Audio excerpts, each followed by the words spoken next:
Hello, my name is Andres Gomez, and this is my free choice project for Miss Wiseman's 102 class. My topic is about Nissan coming into the United States and as well the impact that Nissan has had on the drifting community. Now, the information that I will be providing is just basic information. I wasn't able to go into depth, which I can on all of these cars, but because of time restrictions, I can only cover the basics. But with this information, you will get a good understanding of how Nissan came to be in the United States and where they are today.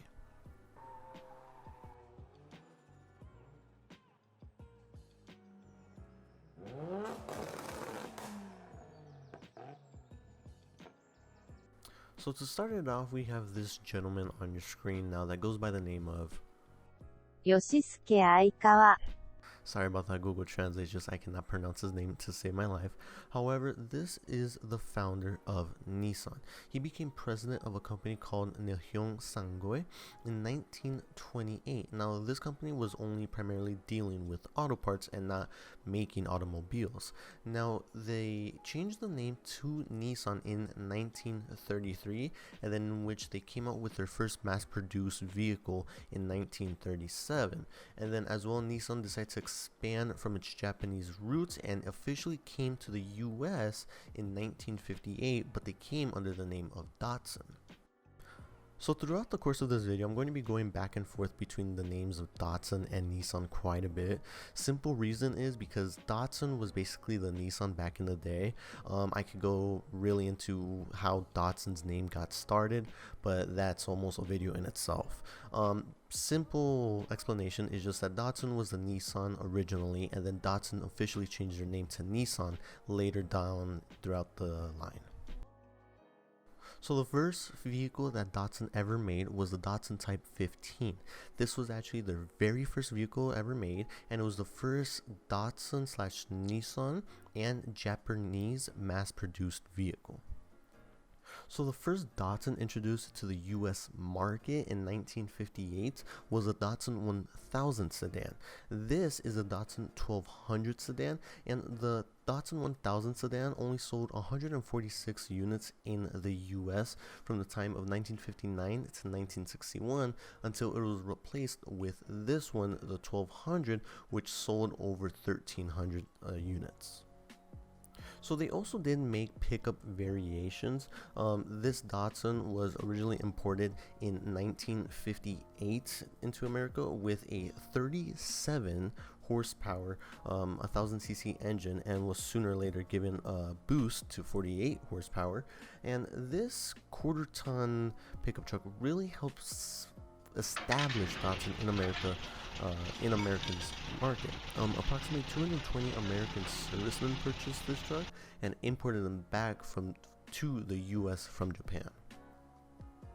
So continuing down the line, the next vehicle we have is the Datsun 2000 Roadster. It was the first Japanese production sports car to come with a 5-speed. Previously, all of the other cars were normally 3 speeds or 4 speeds, but this one came with a 5-speed, and it had a 150 horsepower engine, which was really powerful back in the day. The only unfortunate part about this is that they were only limited to 1,000 of these. So that same year, 1967, the year the Roadster was released, Nissan also came out with the Nissan 411 4-door sedan. Now, this was Nissan's first move up in the market. This was actually the first Datsun that came with a fully 3-speed automatic, which was quite different as well back in the day because they were very used to all being manuals.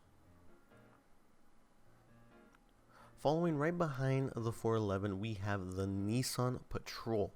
This was actually the first vehicle, or it was the only vehicle that was sold and marketed in the US as a Nissan prior to 1983, when they officially made the full change from Datsun to Nissan. This was the first Nissan SUV for the US. The Land Rover was actually the first one, and it offered more power for less price, which was a really big thing back in the day. This actually came with an inline 6, which was also really not quite different, but a little different, because prior to that, all the other engines were mainly inline 4 cylinders. Now, coming into the 1970s, Nissan or Datsun, this was a really great decade for them. On 1973, or in 1973 I should say, they actually sold their 1 millionth vehicle in America. In 1975, Datsun became the top US vehicle importer with around 335,000 vehicles. Toyota was close second with 330, and then Volkswagen at the tail with 270. However, Nissan was putting out these incredible great cars, and then they came out with the 510.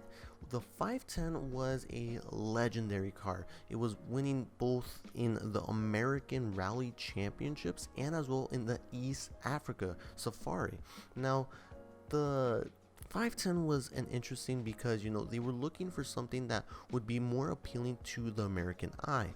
They were looking for a fun sports sedan or a sports car, but that also has a family aspect to it.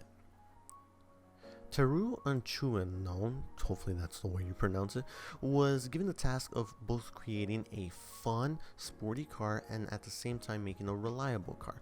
This car came out with a 1.9 liter engine, which was different to the previous 1.4 liter engines, which gave it that little bit of difference to all the other ones that had come out previously.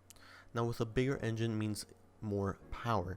Now, in today's eyes, the amount of power that this car put out is roughly nothing, but back then this was a lot. This car was able to put out 96 horsepower with 99.8 foot-pounds of torque. Now, it could do a 0 to 60 in 13 seconds. Now, of course, that doesn't seem like a lot, but back then it was huge. They ended up selling around 400,000 510s worldwide, making this one of the greatest Nissan/Datsuns that ever was created. The 510s were made in 4-door sedans, but they were also made in 2-door coupes if you weren't looking for the 4 doors. And if you had that extra big family, they also did make a 5-door station wagon almost, that in my personal opinion looks awesome. So that right there was basically the solid foundation of how Nissan first started selling cars in the US. Up until, the 1980s, they were only importing cars from Japan. They did not have any facilities in the US. Now, that does cause some disappointments, if you will, because not all of the Nissans that Nissan's made it to the US, in which nowadays there are some illegal Nissan cars that you are not allowed to have in the US without proper importation paperwork. However, coming into the 1980s, in 1983, Nissan officially opened up their very first assembly plant in Smyrna, Tennessee, a plant that is still open today and now employs over 8,400 people and has an annual production capacity of 640,000 vehicles. This plant is also where in 1985 the very first Nissan Sentra came out, and in 1983 the first Nissan pickup was made. The next facility was actually opened up in 1997, and it's still open up today. It's the Disherd in Disherd, Tennessee, and this plant is known for a famous phrase called 19 seconds. 19 seconds is what it takes this facility to make a Nissan engine, a complete Nissan engine, which is absolutely crazy. Now, Nissan's most recent facility that opened up was in 2003, and it was the Canton, Mississippi location. Now, this location is still open today, and it has around 6,400 workers and has the capacity to produce 450,000 vehicles a year. So hopefully that gives you a little insight on how Nissan came to be in the US, when they first started importing, or what cars they were importing to sell, and then as well, what facilities they have today. And there's a lot more information I could have gone into, but just because of time, that was basically the general knowledge of how Nissan came to be into the US.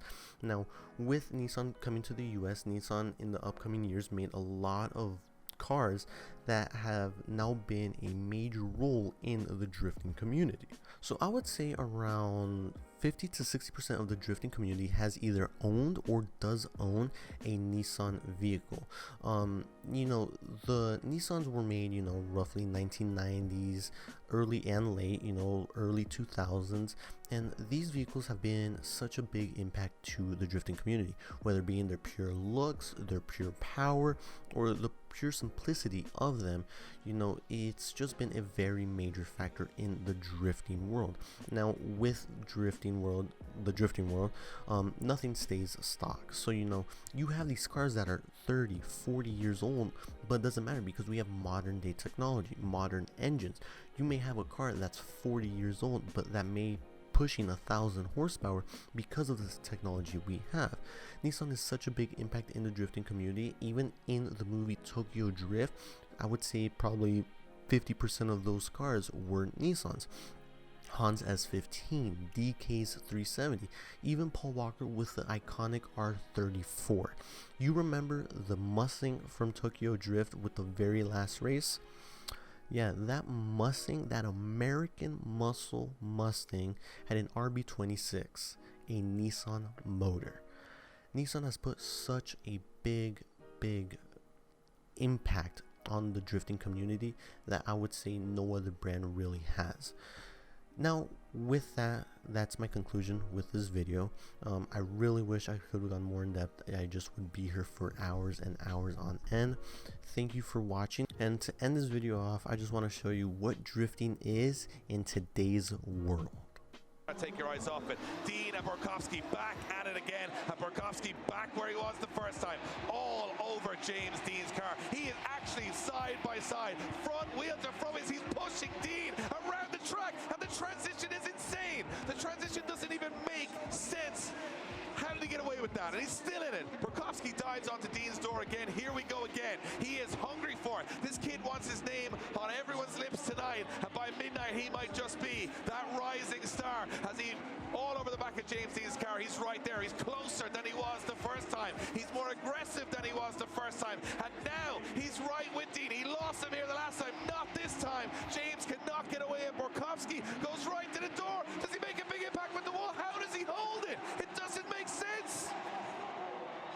Look how many tyre marks are on that door. Borkowski just said to him, hey, buddy, what you got? Well, off the line. I'm not going to count Dean out the fight yet because I know that he potentially has got this. He wants this, Dave. He's got a championship in the balance. Borkowski's the wild card, and Dean makes the dive up onto the back end of that S14, and he knows where Borkowski was. Borkowski left foot breaks into it. Can he keep with him? Dean not got the same. Oh, wow! Dean almost takes the front of his car off on the back end of Borkowski's S14. Now he starts putting marks on the side of Borkowski's car. Borkowski says, I'm not worried about you, dude. Hangs the spoiler over the wall, and Borkowski keeps in it. That perfect lead line. They make their way into the roundabout. James Dean not as close as what Borkowski was. They transition back now. Borkowski looks at the wall, takes a glance down the track, and James Dean right with him, all over the side of that car. Another dangerous transition from James Dean. Dean now back on the rear quarter of Borkowski's. The Irish have locked down the top two steps of the podium at round one and round two. It